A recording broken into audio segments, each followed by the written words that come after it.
Hello everyone, welcome back to my channel law school.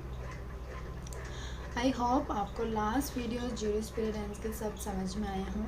आज हम करेंगे overview of syllabus of the IPC. This video is made on demand by one of the my student. Syllabus करेंगे हम IPC का। IPC के syllabus में क्या cover up है उसका कंप्लीट ओवरव्यू हम आज करेंगे। Let's start. सिलेबस है आपका आईपीसी का ये, और इसमें फर्स्ट टॉपिक कवर अप करते हैं introductions to substantive criminal law. Unit first का फर्स्ट टॉपिक है introductions to substantive criminal law. अब सब्सटेंटिव क्रिमिनल लॉ कैसे बोला हुआ है इसको? सब्सटेंटिव आईपीसी फर्स्ट क्वेश्चन ये राइज होता है कि आईपीसी हमारा सब्सटेंटिव लॉ है या प्रोसीजरल लॉ है। सब्सटेंटिव लॉ क्या होता है और प्रोसीजरल लॉ क्या होता है, और ये सिविल लॉ है either it is a criminal law. Substantive क्या होता है? जो हमारे राइट्स और ड्यूटीज़ के बारे में बताता है, और इंडियन पीनल कोड हमारा क्या बताता है? ऑफेंसेस और पनिशमेंट।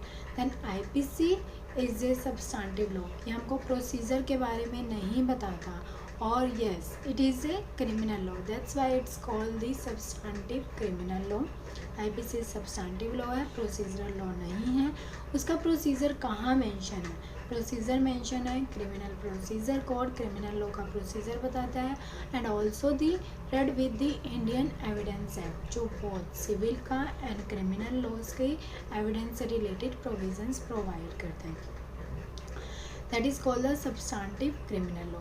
फर्स्ट टॉपिक क्या बताता है आईपीसी का फर्स्ट यूनिट का? That is the extent and operation of the IPC. अब extent and operation of IPC किससे डील करते हैं? सेक्शन 1 टू सेक्शन 4 सेक्शंस तक डील करते हैं। फर्स्ट सेक्शन हमको क्या बताता है? Title and extent, short title and extent कि इस एक्ट को किस नाम से जाना जाता है? द इंडियन पीनल कोड 1860 के नाम से जाना जाता है, and now it is applicable on the whole of the India. पहले ये एप्लीकेबल होता था इंडिया पे, but except the Jammu and Kashmir, but after the amendment of the article 370 it is applicable on the whole of the India। Indian penal code के सभी provision सब complete India पर applicable होंगे, also the Jammu and Kashmir. Section 2 क्या बताता है? Section 2 बताता है offence committed with in India. With in India represent करता है like with in the territory of India. ये टेरिटरी है इंडिया की, मैप में आपने देखा इंडिया का मैप है, वो टेरिटरी है इंडिया की। कोई भी offence within the territory of the India commit हो रहा है even by the Indian citizen या फिर foreign citizens, then it is called the offense committed within India and the Indian law applicable on that persons, either Indian citizen या फिर foreigner।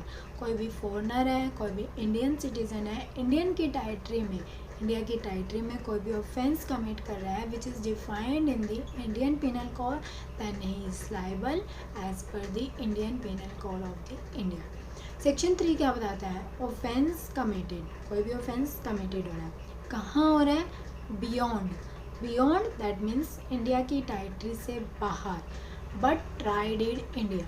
But try कहाँ हो रहा है? इंडिया में, किस लॉ के according? As per the Indian law के अकॉर्डिंग। ये कैसे पॉसिबल हो सकता है ना कि बाहर ऑफेंस कमिट हो रहा है बट वो एज ए ट्राई हो रहा है इंडिया के according. Yes it is possible कि अगर कोई भी इंडियन सिटीज़न इंडिया के बाहर ऑफेंस कमिट हो रहा है, देन ही इज लाइबल होगा पनिशमेंट के लिए as per the Indian law. But अगर कोई फॉरनर है, ऑफेंस कमिट कर रहा है outside the India, outside India offence commit हो रहा है, तो वो तो फॉरेन कंट्री में ही कमिट होगा, देन वो ट्राई कैसे हो सकता है इंडिया में? Yes he can try. Like आप एग्जांपल ले सकते हैं क्रिमिनल कॉन्स्पिरेसी का। क्रिमिनल कॉन्स्पिरेसी कि बाहर 2 या 2 से ज़्यादा लोग प्लानिंग कर रहे हैं, एग्रीमेंट कर रहे हैं, किस लिए? बॉम्ब ब्लास्ट के लिए इन इंडिया में। ऑफेंस क्रिएट हो रहा है इंडिया के बाहर outside the territory of India, but offence committed हो रहा है in the territory of the India में, इफेक्टेड हो रहे हैं इंडिया को। Then they can try as per the Indian law under the Indian penal code, because कि उसका इफेक्ट इंडिया में पड़ रहा है, चाहे वो बियॉन्ड इंडिया हो चाहे वो विद इन इंडिया हो, वो एज पर इंडियन लॉ के अकॉर्डिंग ही ट्राई होगा। सेक्शन 4 क्या बताता है? Extra territorial offence. Extra territorial offence है दैट मीन्स इंडिया की टेरिटरी से बियॉन्ड हो गया, इंडिया की टेरिटरी के बाहर हो गया, एक्स्ट्रा टेरिटरी आ रही है। कोई भी इंडियन सिटीजन्स ऑफेंस कमिट करता है बियॉन्ड इंडिया या फिर एक्स्ट्रा टेरिटोरियल ऑफेंसेस में, then he is liable as per the Indian law as per the Indian penal code 1860। This is the first topic. I hope आपको clear हो गया हों ये चारों सेक्शंस कि इसको किस नाम से जाना जाता है, ऑल ऑफ द इंडिया में एप्लीकेबल होता है। अगर कोई भी offence with in India commit हो रहा है देन ही इज़ लायबल, और वो उसका effect outside India offence create हो रहा है बट उसका इफेक्ट इंडिया में पड़ रहा है, then as per the Indian law applicable होगा, लायबल होगा पनिशमेंट के लिए। और कोई भी extra territorial offence, Indian citizen कोई भी offence extra territory offence commit कर रहा है then he is also liable as per the Indian law. Next topic पे चलते हैं। नेक्स्ट टॉपिक कौन सा है? डेफिनेशन ऑफ क्राइम और एलिमेंट्स ऑफ क्राइम। और फर्स्ट यूनिट का सेकेंड टॉपिक है कि क्राइम क्या होता है। क्राइम कोई भी एक्ट है, कोई भी ऑमिशन है which is against the law, आपको स्टेट अलाउ नहीं करती है वो एक्ट करने के लिए, आपको लॉ अलाउ नहीं कर रहा है वो एक्ट परफॉर्म करने के लिए, that is consider the crime. कोई भी ऑमिशन, कोई भी एक्ट, और एक्ट और ओमिशन कहाँ डिफाइन करे गए हैं? Section 33 of the Indian penal code में, कि आप गलत काम कर रहे हैं, लॉ के अगेंस्ट जाके कोई भी रॉन्ग कमिट कर रहे हैं, that is not the lawful act, that is considered the unlawful act or that fall in the definition of the crime। अब लीगल रॉन्ग क्या होता है और मॉरल रॉन्ग क्या होता है? दो चीज़ें हैं। लीगल रॉन्ग लॉ के अगेंस्ट जाके कोई भी एक्ट परफॉर्म हो रहा है, कोई भी wrong which is not illegal which is unlawful, that is considered the crime. Moral wrong कोई भी रॉन्ग है जो हमने अपनी ड्यूटी हम नहीं करना चाहते और कोई हमारी ड्यूटी नहीं है एज़ पर दिस स्टेट कि हमको करना ही है, कोई मैंडेटरी नहीं है। एग्ज़ाम्पल आप ले सकते हैं, आपने भूखे भिखारी को खाना नहीं दिया, वो भूखा है लेकिन आपने उसको खाना नहीं दिया खाने के लिए, या आपकी विश है कि आप मॉरल ड्यूटी करना चाहते हैं या नहीं करना चाहते, और moral duty is not considered the crime. Swimming pool बना हुआ है, आप वहाँ से क्रॉस कर रहे हैं, कोई बच्चा डूब रहा है, आप नहीं बचाते हो, it represent the moral duty, आपको बचाना चाहिए। कोई बच्चा डूब रहा है, कोई बच्चा मर रहा है, आपकी मॉरल ड्यूटी बनती है कि आप उसको बचाओ, लेकिन आप नहीं बचाते हैं, that is not consider the crime, crime consider नहीं हो। अब क्राइम कैसे पता चलेगा कि कमिट हो गया है? इसके लिए एसेंशियल एलिमेंट्स होते हैं कि दो एलिमेंट्स प्रूव होने चाहिए कि आपके क्राइम कमिट हुआ है। First is the actus reus, second is the mens rea. Actus reus क्या होता है? कोई भी रॉन्गफुल एक्ट हो रहा है या फिर कोई भी कॉन्सिक्वेंसेस अराइज हो रहे हैं before the act committed, and mains रिया होता है that is a state of mind, आपकी माइंड की इंटेंशन बताता है कि आप इस इंसान को मारना चाहते हैं या नहीं, that represent the intention, that represent the state of mind, आप क्या सोच रहे हैं, क्या करना चाहते हैं, that is represent the mens Riya, that is called a और बी। आप मारना चाहते हो सेकेंड पर्सन को, बी को आप मारना चाहते हो, आप प्लानिंग करते हैं, प्लॉटिंग करते हैं कि यस मैं पॉइज़न परचेज़ करके लाऊंगा एंड देन खीर में मिला के इसको दे दूंगा, देन ही इज़ वो मर जाएगा। आप पॉइज़न परचेज़ करके ले आए, आपने एक्ट परफॉर्म नहीं करा लेकिन आप पॉइज़न परचेज़ करके आ गए हैं, there is the actus reus, consequences arise हो रही हैं, पॉइज़न परचेज़ करना, उसको आगे खीर बनाना, देन खीर बना के पॉइज़न को खीर में डालना, आपकी इंटेंशन भी शो कर रहा है, मेंस रिया शो कर रहा है, खीर में आपने पॉइज़न डाल के बी पर्सन को दे दिया ताकि वो मर जाए, that represent the mens Riya. The most important thing, अगर एक्टस रिया है एक्ट परफॉर्म करने के लिए और मेंस रिया अवेलेबल नहीं है, then the stage of crime is not complete. दोनों एलिमेंट्स नेसेसरली या फिर मैंडेटरीली प्रेजेंट होने चाहिए। Actus rea plus mens rea, एक भी एलिमेंट एब्सेंट होगा in that stage then it is not complete the stage of the crime. Crime की stage complete नहीं करता है, दोनों एलिमेंट्स कंप्लीट होने चाहिए फॉर द क्राइम के लिए।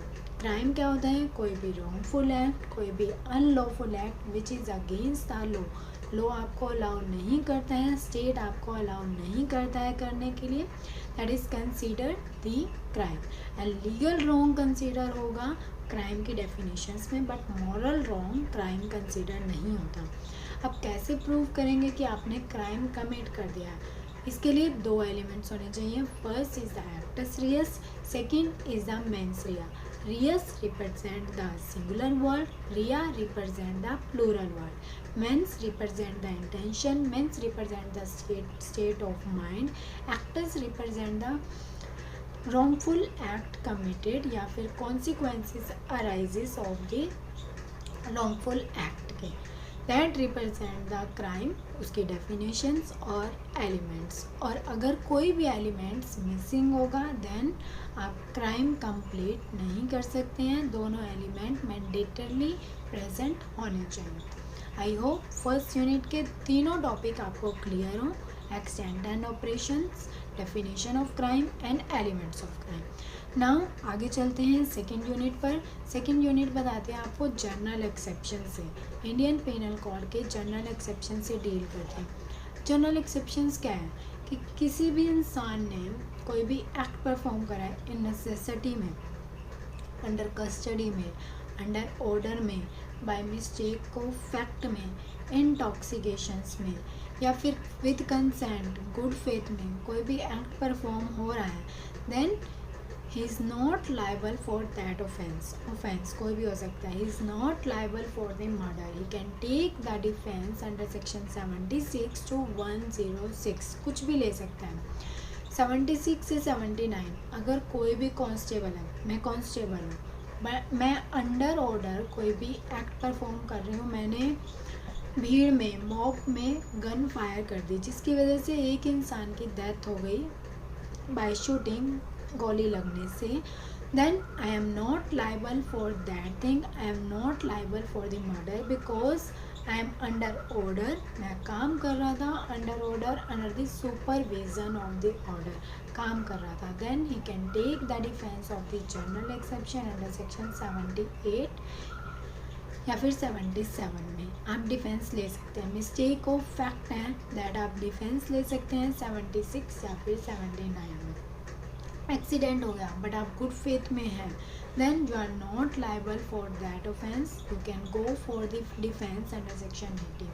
नेसेसिटी है, एग्जाम्पल लेके आप समझ सकते हैं कि रिगार्डिंग चाइल्ड 89 सेक्शन डील करता है, और विद कंसेंट या फिर विदाउट कंसेंट आप कोई एक्ट कर रहे हैं मेजर पर्सन के regarding in the necessity, then you are liable for taking the defence. अब नेसेसिटी सिचुएशंस कैसे अराइज होती हैं? नेसेसिटी सिचुएशंस अराइज होती हैं कि डॉक्टर अपने रास्ते से जा रहा है, हॉस्पिटल जाना है, उसने डॉक्टर जा रहा है और उसने देखा रास्ते में किसी इंसान का एक्सीडेंट हो रखा है और वो मर जाएगा अगर इसकी सर्जरी नहीं की गई तो। डॉक्टर उस पर्सन को, दैट पर्टिकुलर इंसान को हॉस्पिटल लेके जाता है without that consent, without that person consent या फिर without the consent of the guardian, वो सर्जरी कर देता है। क्यों कर देता है? क्योंकि उसके पास टाइम नहीं है कंसेंट देने के लिए, वो कॉन्शियस नहीं है कंसेंट देने के लिए। तो डॉक्टर इन द नेसेसिटी वो एक्ट परफॉर्म कर देता है, वो सर्जरी कर देता है और सर्जरी के बाद उस पर्सन की डेथ हो जाती है। तो क्वेश्चन अराइज कि क्या वो लाइबल होगा उस ऑफेंस के लिए या फिर नहीं होगा? देन द आंसर इज़ कि doctor is not liable for the offence, कि अगर वो नहीं बचाता, वो सर्जरी ना ही करता, देन वो मर जाता, ऑटोमेटिकली ही मर जाता। इवन डॉक्टर ने इन द नेसेसिटी सिचुएशंस के रिगार्डिंग हॉस्पिटल लेके गए, उसकी सर्जरी करी without the consent in good faith, उसकी कोई इंटेंशन नहीं थी उसको मारने की, and doctor is not liable for the offence for the murder या फिर any other offence, hurt, grievous hurt, any offence के लिए लाइबल नहीं होगा। वो डिफेंस ले सकता है कि मैंने बिना कंसेंट के सर्जरी करी है, किस लिए करी है, गुड फेथ में करी है, for saving the life of the persons, and then I am not liable for the offense. Second क्या बताता है, इंसैनिटी। इंसैनिटी क्या होती है, below the age of the 7 years कोई भी चाइल्ड अगर एक्ट परफॉर्म करता है या फिर किसी ने उसको इंस्टिगेट कर दिया है, किसी ने उसको भड़का दिया है कि आप किसी की खीर में जहर डाल दो, वो खाएगा तो मर जाएगा, then that act is not considered by the child, वो ऑफेंस नहीं माना जाएगा, क्योंकि 7 years से बिलो कोई भी चाइल्ड एक्ट कर रहा है, ऑफेंस कर रहा है, that is not considered, he is not liable for the offence, and this is the conclusive proof mention in the section 82 में मेंशन है, कॉन्क्लूसिव प्रूफ है, इसको प्रूफ करने की भी ज़रूरत नहीं है कि चाइल्ड ने एक्ट किया है या नहीं करा है, वो चाइल्ड लाइबल नहीं होगा ऑफेंस के लिए। आप इसको रिलेट कर सकते हैं सेक्शन 6 से, that is the conclusive proof है, जर्नल एक्सेप्शंस में मेंशन किया गया है। हाँ, इम्पॉर्टेंट पॉइंट यहाँ क्या होता है कि यहाँ 3 तरह के प्रूफ होते हैं, 3 types of proof, may proof, shall proof and the conclusive proof. May the possibility of proof that is depend on the proof by the parties, shall proof that shall represent the mandatory and conclusive proof। आपको need ही नहीं है proof करने के लिए, कुछ show करने के लिए, that is the provision given by the Indian penal code कि यस ये डिफाइन करा गया है आईपीसी में कि 7 साल से नीचे का बच्चा ऑफेंस कमिट नहीं कर सकता, वो लाइबल नहीं है, then yes is not liable, no questioning about the proof. This is the conclusive proof है, 82 है, इंसैनिटी है।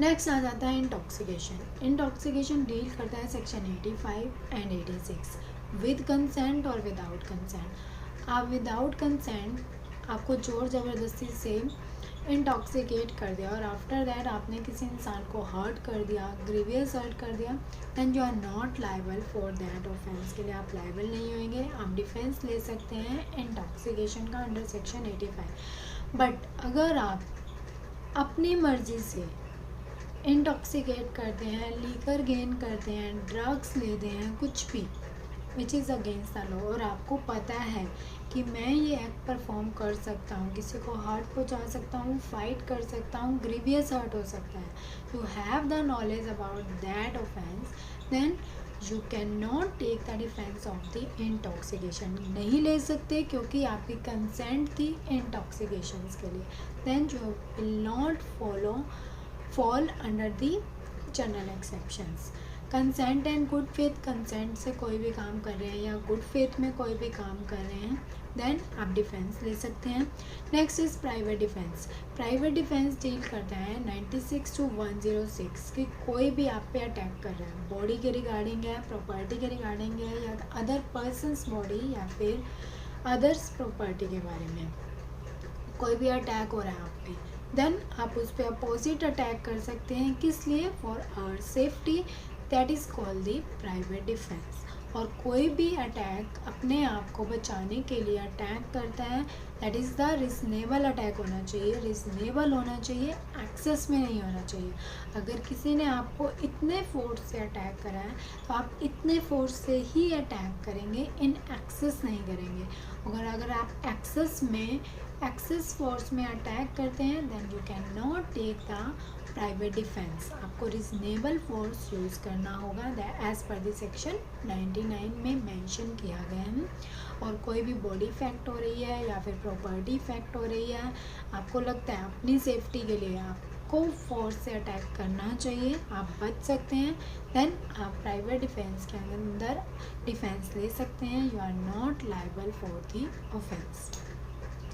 These are the general exceptions mentioned under section 76 to 106 की किस किस सिचुएशंस में कौन कौन से प्रोविजंस हैं जिस सिचुएशंस में आप ऑफेंस के लिए लायबल नहीं होंगे और आप डिफेंस ले सकते हैं, इनके बाहर आप डिफेंस नहीं ले सकते हैं।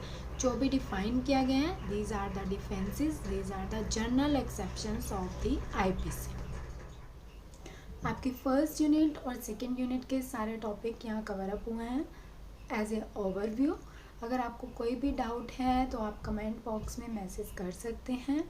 आपको वीडियो पसंद आया हो तो प्लीज़ ज़्यादा से ज़्यादा लाइक कीजिए, शेयर कीजिए एंड चैनल को सब्सक्राइब कीजिए एंड बेल आइकन बटन दबाना मत भूलिए।